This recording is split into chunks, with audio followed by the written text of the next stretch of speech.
আসসালামু আলাইকুম। সবাই কেমন আছেন? আশা করি সবাই ভালো আছেন। আলহামদুলিল্লাহ আমিও ভালো আছি।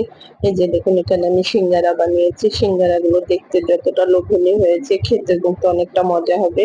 এই টমেটো সস দিয়ে চায়ের সাথে সন্ধ্যার নাস্তায় কিন্তু আমরা সিঙ্গারা খেতে পারি। মেহমান আসলেও বানিয়ে দিতে পারি। এই সিঙ্গারাটা কিভাবে বানিয়েছি সেই রেসিপিটা আমি আপনাদের সাথে শেয়ার করব। সিঙ্গারা বানানোর জন্য এখানে ময়দা নিয়েছি। আপনারাও ময়দা নেওয়ার চেষ্টা করবেন। আসলে ময়দা দিয়ে বানালে কিন্তু সিঙ্গারাগুলো খেতে কিন্তু অনেক মজা হয়। দোকানেও কিন্তু ময়দা দিয়ে বানায়।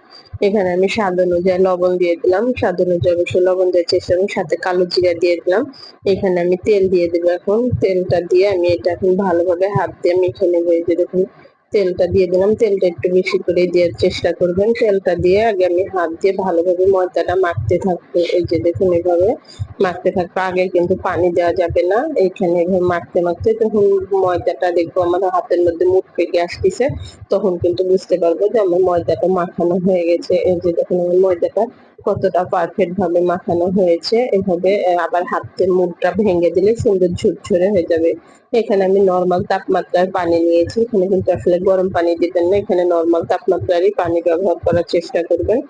এইভাবে অল্প অল্প পানি দিয়ে এটা আমি মাখতে থাকবো। পানিটা কিন্তু একবারে দেওয়া যাবে না। পানিটা একবারে দিলে নরম হয়ে যেতে পারে। এটা এভাবে মাখতে মাখতে যখন এটা এই পর্যায়ে এমন হয়ে আসবে, এই যে দেখুন ময়দাটা আমি একটু এরকম শক্ত করে মেখে নিতে হবে। উপরে এখন আমি একটু তেল নিয়েছি হাতের তালুতে। এই তেলটা উপরে দিয়ে এভাবে দিয়ে একটা ঢাকনা দিয়ে ঢেকে রাখতে পারেন। একটা সুতি কাপড় ভিজিয়েও ঢেকে রাখতে পারেন, কিন্তু এটা আসলে আমি একটা ঢাকনা দিয়ে ঢেকে রেখে দেবো। এই যে দেখুন কত সুন্দর। আসলে যেকোনো ঘরের তৈরি খাবার কিন্তু আসলে কিন্তু স্বাস্থ্যসম্মত হয়। একটা আমি ঢাকনা দিয়ে ঢেকে রেখে দিলাম। এখন সিঙ্গারার পুরটার জন্য আমি আলু কেটে নিয়েছি। আলুটা দিয়ে আলুটা এখন আমি বাগার দিয়ে নেব। চুলায় আমি তেল দিয়ে দিলাম। তেলটা আসলে অল্প করে দেওয়ার চেষ্টা করবেন। তেল দিয়ে দিলাম। তেলটা গরম হলে এখানে আমি একটু পাঁচফোড়ন দেবো। পাঁচফোড়ন দিলে সুন্দর একটা ফ্লেভার আসবে। অবশ্যই সিঙ্গারাতে আপনারা একটু পাঁচফোড়ন দেওয়ার চেষ্টা করবেন। পাঁচফোড়নটা আমি এভাবে একটু ভেজে নেব। এই যে দেখুন পাঁচফোড়নটা ভাজা হলে সুন্দর একটা ফ্লেভার ছড়বে। এখানে আমি পেঁয়াজটা একটু বেশি করে দেওয়ার চেষ্টা করবো। পুরটার মধ্যে সিঙ্গারার পুরটাতে পেঁয়াজটা একটু বেশি করে দেবেন। আর পুরটার পেঁয়াজটা কিন্তু খুব একটা ভাজবো না। পেঁয়াজের একটা কাঁচা গন্ধ থাকে, ওই গন্ধটা চলে যাওয়া পর্যন্ত অপেক্ষা করবো। এখানে তেজপাতা, দারচিনি, এলাচ দিয়ে দিলাম। দিয়ে এটাও আমি সুন্দর পেঁয়াজের সাথে একটু ভেজে নিলাম। সুন্দর একটা ফ্লেভার আসবে এই কারণে। ভাজা হয়ে আসলে এখানে অপেক্ষা করবো। এখানে একটু আদা রসুন বাটা দিয়ে দেবো। আদা রসুন বাটাটা পেঁয়াজের সাথে একটু ভালোভাবে ভেজে নেব। আদা রসুনের কিন্তু একটা কাঁচা গন্ধ থাকে, গন্ধটা চলে যাওয়া পর্যন্ত অপেক্ষা করবো। এখানে আমি একটু পানি দিয়ে দেবো। মশলাটা কষাতে হবে, এই কারণে এখানে পানিটা দিয়ে দিলাম। পানিটা খুব একটা বেশি দেওয়ার দরকার নাই। পানিটা অল্প করে দিয়ে দিলাম। এখানে লবণটা স্বাদ অনুযায়ী দেবো।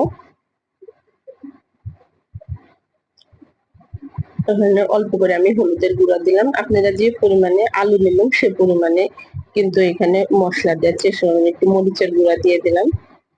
দিয়ে এখানে একটু আমি ধনিয়ার গুঁড়া দিয়ে দিলাম। আমি আসলে সিঙ্গারার পুরটার মধ্যে সব মশলাই ব্যবহার করার চেষ্টা করেছি। এখানে আমি সাথে জিরার গুঁড়া দিয়ে দিলাম।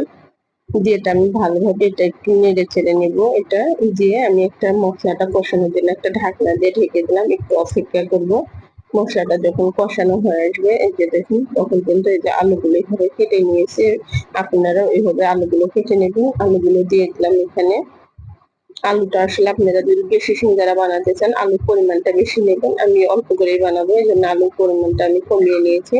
এখানে আলুটা সিদ্ধ হওয়ার জন্য এখানে আমি অল্প করে পানি দিয়ে দিলাম। যেহেতু আলুটা আমি ছোট ছোট করে কেটে নিয়েছি, অল্প পানি দিয়ে আমার সিদ্ধ হয়ে যাবে।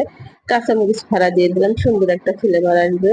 আসলে কাঁচামরিচ ফাড়াটা এই পর্যায়ে দিলে দেখবেন আপনারা সুন্দর একটা কাঁচামরিচের এত সুন্দর একটা ফ্লেভার পাবেন। আর কাঁচামরিচ আসলে এই খাবারগুলোতে দিতে কিন্তু খুবই ভালো লাগে। এ পর্যায়ে আমি ঢাকনা খুলে আমি আর ঢাকনা দিয়ে ঢেকে দেবো না। এটা আমি নেড়ে ছেড়ে একটু আলুগুলো একটু আধা ভাঙ্গা করে নেবো। একটু আধা ভাঙ্গা করে নিলে আলুটা নরম হবে। আর এইভাবে সিঙ্গারার পুরটা বানালে সিঙ্গারাটা যে খেতে এত মজা হবে, বাচ্চারাও কিন্তু আসলে সন্ধ্যার নাস্তাটা ঘরের খাবার কিন্তু স্বাস্থ্যসম্মত হয়, বাচ্চারা কিন্তু খুবই পছন্দ করবে। এটা এভাবে এই দেখুন আলুগুলো কিন্তু সুন্দর আমি ভেঙে নিলাম, একটু আধা ভাঙ্গা করে নিলাম। আপনারাও কিন্তু আলুগুলো একটু এভাবে আধা ভাঙ্গা করে নেবেন। তাহলে সিঙ্গারাটা খেতে কিন্তু খুবই ভালো লাগবে। আঠালো আঠালো হবে এই সিঙ্গারার পুরটা। এভাবে আমি বেড়ে নিয়েছি। এটা আমি ঠান্ডা হতে আমি এখন ঠান্ডা করতে দেবো। ওটা এখন আমি ময়দাটা এই যে দেখুন আমার আধা ঘন্টা পরে এটা আলুর পুরটা করতে আমার প্রায় ০.৫ ঘন্টার মতন সময় লেগে গেছে। তার মধ্যে ময়দাটা আমার সুন্দর মতন পারফেক্ট ভাবে সেট হয়ে গেছে। এখন ময়দাটা আমি এভাবে হাত দিয়ে সুন্দর করে নিয়ে আমি চাকুতে ছোট ছোট সাইজ করে কেটে নেবো। আপনারা যে পরিমাণে সিঙ্গারার পরিমাণটা বড় বানালে বড় স্লাইস একটু বড় করে কাটবেন। আমি একটু খুব বড় করবো না, আমি একটু ছোট সাইজ করে সিঙ্গারা বানানোর চেষ্টা করবো। আমার কাছে খুব একটা বড় সিঙ্গারা ভালো লাগে না। এই যে দেখুন এখানে আমার মাশাআল্লাহ বেশ কতগুলো সিঙ্গারা হবে। আমি এখন একটা করে পুর এভাবে ডলে নেবো। এই দেখুন আটাটা এইভাবে নিয়ে আমি বেলে নেবো। এই যে দেখুন এটা আমি ঢেকে রেখে দেবো। আপনারা অবশ্যই ঢেকে রাখার চেষ্টা করবেন। আসলে বাতাস লাগলে নাচড়া কিন্তু এটা উপরটা শক্ত হয়ে যাবে। শক্ত হয়ে গেলে কিন্তু তখন সিঙ্গারা বানাতে ঝামেলা হয়ে যাবে। তখন এটা আমি আস্তে করে একটু লম্বা করে বেলে নেওয়ার চেষ্টা করবো। এখানে কিন্তু আমার কোনো আটা দেওয়ার দরকার নেই। আমি একটু লম্বা করে বেলে নিয়েছি। একটা দিয়ে আমার ২ টা সিঙ্গারা হবে। এভাবে মাঝখান দিয়ে আমি কেটে নিলাম। এই যে দেখুন এটা নিয়ে আমি একটা তুলে নিলাম হাতে। আমি একটা সিঙ্গারা বানিয়ে আপনাদের দেখাচ্ছি। এই যে দেখুন হাতটার মধ্যে আপনারা এইভাবে নিয়ে পেঁচ দেওয়ার চেষ্টা করবেন। যেটা আমি হাতের মধ্যে এই যে দেখুন এভাবে ধরে নেব এটা। এই যে দেখুন এটা ধরে নিয়েছি। এভাবে একটু ছড়িয়ে নেব। নিয়ে এখানে কিন্তু আলুর পুরটা দিয়ে দেব।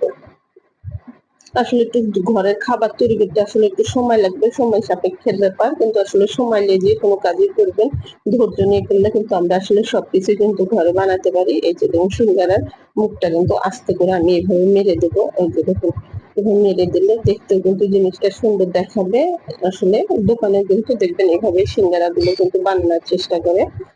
এই যে দেখুন আমি আপনাদের দেখিয়ে দিচ্ছি। আমি চারপাশটা একটু ঘুরিয়ে দেখে দেব। এই যে দেখুন আমার সিঙ্গারার ২ পাশটা কিন্তু সুন্দর মতন হয়েছে। আপনারা এভাবে আসলে প্রত্যেকটা সিঙ্গারা আমি বানিয়ে নেব। মানে এই যে দেখুন মাশাআল্লাহ দিলে আমার সবগুলো অনেকগুলো সিঙ্গারা বানানো হয়ে গেছে। এদিকে এখন আমি সিঙ্গারাগুলো ভাজতে চলে যাব। ভাজার জন্য আমি কিন্তু আসলে চুলায় আমি তেল গরম দিয়েছি। কিন্তু এটা কিন্তু খুব হালকা আছে। এই যে তেলটা যখন গরম হয়ে আসবে তখন কিন্তু এখানে আমি সিঙ্গারা দিয়ে দেব। আমি সিঙ্গারাটা আসলে একবারে কিন্তু সবগুলো ভাজা যাবে না। আপনারা বেশি করে ভাজতে চাইলে একবারে বড় কড়াইয়ে বসিয়ে দিবেন। আমি অল্প করেই ভাজবো। চুলার জালটা এটা কিন্তু হালকা আছে। যখন তেলটা গরম হয়ে যাবে আমি চুলার আঁচটা কমিয়ে দেব। এই যে দেখুন যখন এক পাশটা হয়ে আসবে আস্তে করে এভাবে উল্টিয়ে দেব। সুন্দর একটা কালার আসবে। দেখতেও কিন্তু ভালো লাগবে। খেতেও কিন্তু অনেকটা মজা হবে। এই যে দেখুন এভাবে উল্টিয়ে দিলাম। আসলে একটু এই কাজগুলো সময় নিয়ে করার চেষ্টা করবেন। একটু অপেক্ষা করে এই যে দেখুন সিঙ্গারার কালারটা কত সুন্দর হয়েছে। আমি একটা ছাঁকনা দিয়েছি। ছাঁকনা দিয়ে এভাবে তেলটা ঝরিয়ে আমি সিঙ্গারাগুলো তুলে নেব। দেখবেন দোকানের সিঙ্গারার কালার কিন্তু ঠিক একদম এরকমই থাকে। এভাবেই কিন্তু দোকানদারে সিঙ্গারা ভাজার চেষ্টা করে। আপনারা কিন্তু বাসায় এভাবে অনায়াসে সিঙ্গারা ভাজতে পারবেন। আমি একদম সেই ৩ টা সিঙ্গারা ভেজে তুলে নিয়েছি। এদিকে আমি আবার ভাজতে দিয়েছি। এভাবে আসলে সবগুলো সিঙ্গারা আমি ভেজে নেব। এজন্য আমার সিঙ্গারাগুলো কতটা সুন্দর হয়েছে। এইটা আসলে এভাবে খেতে কিন্তু আসলে সন্ধ্যার নাস্তায় খেতে কিন্তু খুবই ভালো লাগবে। আপনারা অবশ্যই ট্রাই করবেন। আপনাদের কাছে আমার রেসিপি ভালো লাগলে অবশ্যই আমাকে একটা লাইক দিবেন। আর আমার ভিডিওতে কোনো ভুল